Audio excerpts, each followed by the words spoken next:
చేజారని జీవితం. ఏంటండి అది? చదవగానే అలా మ్రాన్పడ్డారు. చేతిలో కాఫీతో వరండాలోకి వచ్చిన విజయమ్మ 2 చేతులతో ఉత్తరం పట్టుకొని నుంచుండిపోయిన భర్త జనార్దనాన్ని చూస్తూ కంగారుగా అడిగింది. భార్య వైపు అయోమయంగా చూస్తూ, "అదేంటి విజ్జీ? నిశ్చితార్థం చేసుకున్నాక మాకు మీ సంబంధం వద్దంటూ ఉత్తరం రాసాడేం ఆ నరసింహం" అన్నాడు అక్కడే ఉన్న కుర్చీలో కూలబడిపోతూ. "అయ్యో! ఇదేం అన్యాయమండి. కారణం ఏంటంట?" ఆందోళనగా అంటూ కాఫీ అక్కడ టిపాయ్ పెట్టి ఆయన మోకాళ్ళపై చేయి వేసి కాళ్ళ వద్ద కూర్చుంది విజయమ్మ. "అదేం చెప్పలేదే. మీ అబ్బాయికి మా అమ్మాయిని ఇవ్వదలుచుకోలేదు. మీతో మాకే సంబంధం వద్దనుకుంటున్నాం" అని మాత్రం రాశాడు. ఇంకా అయోమయం నుండి తేరుకొని జనార్దనం, "అయ్యో! నేను చెప్తూనే ఉన్నా ముందు నుండి. ఈ వేలు విడిచిన చుట్టరికాలంటూ సంబంధాలు ఖాయం చేసుకోకండి. బంధువులన్న మాటే గాని, ఎప్పుడో పరాయి రాష్ట్రంలో స్థిరపడిన వాళ్ళ గురించి మనకేం తెలీదంటూ" సన్నగా రాగం తీయటం మొదలుపెట్టింది విజయమ్మ. కారణం చెప్పకుండా ఇలా చేయటం ఏంటసలు? ఊరంతా పిలిచి వేడుకగా నిశ్చయం చేసుకున్న సంబంధం ఇప్పుడు ఎందుకు క్యాన్సిల్ అయిందని అడిగిన వారికి మనం ఏం చెప్పాలి?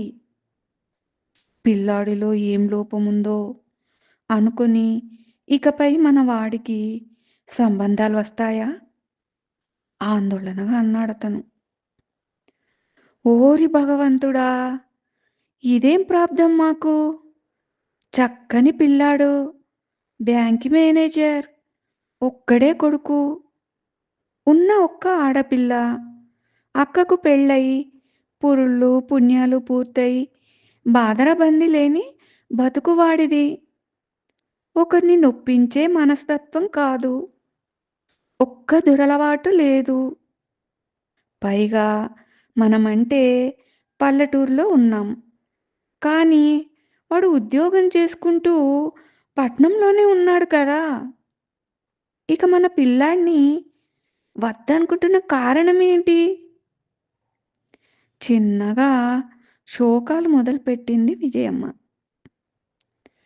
ఆలోచిస్తున్న జనార్దనం కాస్త తేరుకొని, "అర్జెంటుగా ఈ సంబంధం కుదిర్చిన మీ తమ్ముడు సూర్యాన్ని, మన అమ్మాయి లావణ్యను, ఆమె భర్తను, మన వంశోద్ధారకుడు రాహుల్‌ను వెంటనే రమ్మని ఫోన్ చెయ్యి.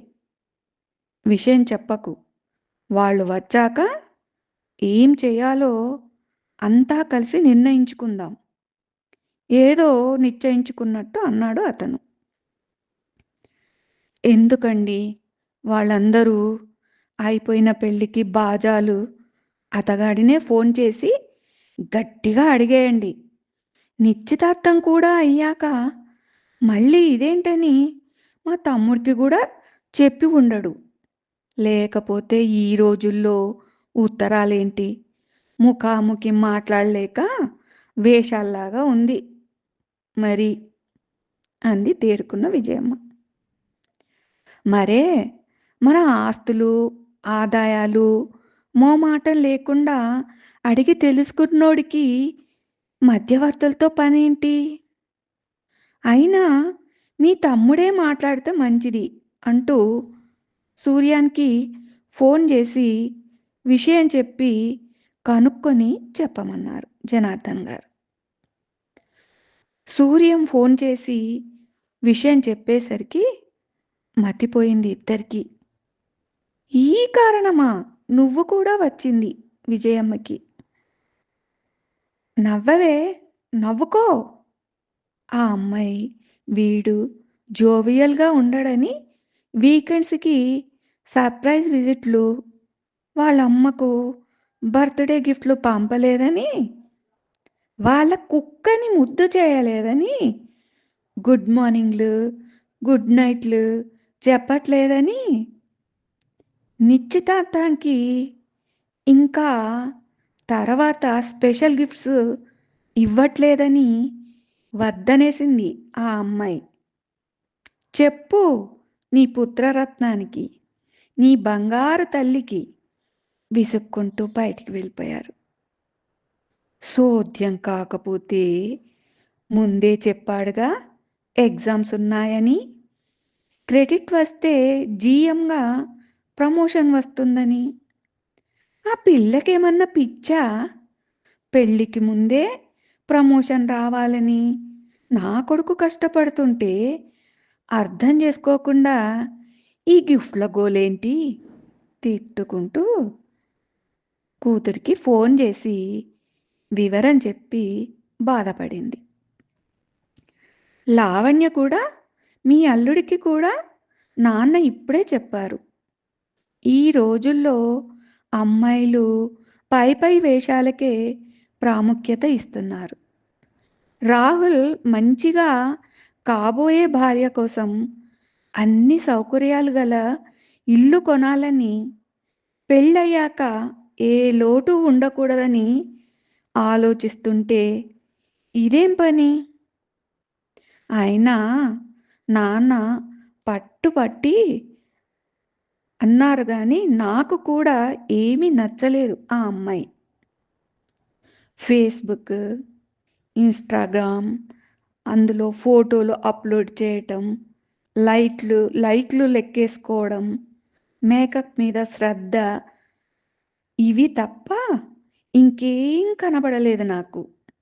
బాధ్యత లేని అమ్మాయిని అందంగా ఉందని, డబ్బుందని ఆశపడ్డాం. మన తప్పే. రాహుల్‌కి ఇప్పుడే చెప్తాను మరి అంది. ఆ! మెల్లగా చెప్పు. బాధపడతాడో ఏంటో అనుకుంటూ ఫోన్ పెట్టేసింది. వెంటనే తమ్ముడికి చేసింది లావణ్య. చిన్నగా జరిగింది చెప్పింది. ఒక్క క్షణం నిశ్శబ్దం. వావ్! నిజమా అక్క? Thank you. Thank you. Excitement అయిపోతూ దేవుడు ఉన్నాడురా అబ్బాయ్! ఉన్నాడు అంటూ గట్టిగా స్వేచ్ఛ వాయుల్ని పీల్చుకుంటున్నట్టు వినబడుతుంది లావణ్యకు. ఏంట్రా? ఆశ్చర్యపోతూ అరిచింది. పట్టలేని సంతోషంతో ఉన్న రాహుల్, అక్క అరేంజ్ మ్యారేజ్ మేమే చూస్తామని నువ్వు అమ్మ పట్టుబట్టి ఒప్పుకున్నా గానీ డే 1 నుంచి తాను నన్ను తినేస్తోంది. నాకు అది ఇష్టం, ఇది ఇష్టం. మా అమ్మ గ్రేట్. మా నాన్న ఇంకా గ్రేట్. మా కుక్క నన్నొదిలి ఉండలేదు. నా చిన్నప్పటి నుండి నాకు ప్రిన్సెస్ ట్రీట్మెంట్. మనం కలిసిన ప్రతిసారి నాకు గిఫ్ట్ ఇవ్వాలి. ప్రొద్దున్నే గుడ్ మార్నింగ్, రాత్రి స్వీట్ డ్రీమ్స్ చెప్పాలి. మా ఫ్రెండ్ వుడ్ బీ నిశ్చితార్థం కంటే ముందే తనకి డెబిట్ కార్డ్ ఇచ్చేశాడు. తెలుసా? నువ్వెప్పుడిస్తావు? ఒరేయ్! ఆపు! ఆపు! ఏంటి ఇదంతా? మరి నా టార్చర్ మీకేం తెలుసు? రోజూ ఫోన్‌లో దిప్పుళ్ళు, అలకలు, కోపాలు. ఈమె కాదని వాళ్ళ అమ్మ కూడా అమ్మాయి బాధపడుతుంది అంటూ సాగదీయుట. ఒక కెరీర్ గురించి కానీ, లైఫ్ గోల్స్ కానీ లేవు. ఫస్ట్ తారీఖున ఓల్డ్ ఏజ్ హోమ్‌కి వెళ్ళి మనీ డొనేట్ చేశాననంటే వేస్ట్, డబ్బులు దండగా అంది. నా మీద ఎఫెక్షన్ గానీ, నా ఇష్టాలు తెలుసుకోవాలని కానీ ఎప్పుడూ ఇంట్రెస్ట్ చూపించలేదు. నా కళ్ళు చాలా అట్రాక్టివ్ కదా! నా స్కిన్ మెరుపు. నాకు వెస్ట్రన్ వేరే బాగుంటాయి తెలుసా? ఇదే గోల. తాను షాపింగ్ చేస్తే ఎన్నిసార్లు గూగుల్ పే చేశానో. ఇంకా వాళ్ళ అమ్మమ్మ పుట్టినరోజుకి గిఫ్ట్ కేక్ ఆర్డర్ చేయమంది. వెక్స్ అయిపోయి అరిచేసా. అలిగింది. ఇక నేను పట్టించుకోలేదు. ఫోన్ గూడా తీయలేదు. థాంక్ గాడ్ బతికిపోయా ఆనందంగా అంటున్నాడు రాహుల్. మరి ఇలా పెళ్ళాగిపోతే అందరూ ఏమన్నా అంటుండగానే వదిలేయ్. లైఫ్ అంతా ఈ అమ్మాయితో కష్టపడుతూ ఉంటే ఎవరో వచ్చి నన్ను కాపాడతారు. ప్రాక్టికల్‌గా ఆలోచించే అమ్మాయిని వెతికి చేసుకుందాంలే. అందరం బావుంటాం. అమ్మకి, నాన్నకి చెప్పు. నేను సంతోషంగా ఉన్నానని. పెళ్ళంటే ఇద్దరం కలిసి జీవితం పంచుకోవటం అనుకున్నా. కానీ భార్యని రాకుమారిలా నెత్తిన పెట్టుకొని మోస్తూ నూరేళ్లు బతకలేను. అక్కా! బీ హ్యాపీ అంటూ ఫోన్ పెట్టేశాడు. అంతా మన మంచికే అనుకుంటూ మామయ్యకి మాత్రం మనుషులు తెలుస్తారా? వారి మనసులు తెలవు గదా! అనుకొని అమ్మకి చెప్పటానికి ఫోన్ తీసింది లావణ్య. కథ కాదు నిజమే.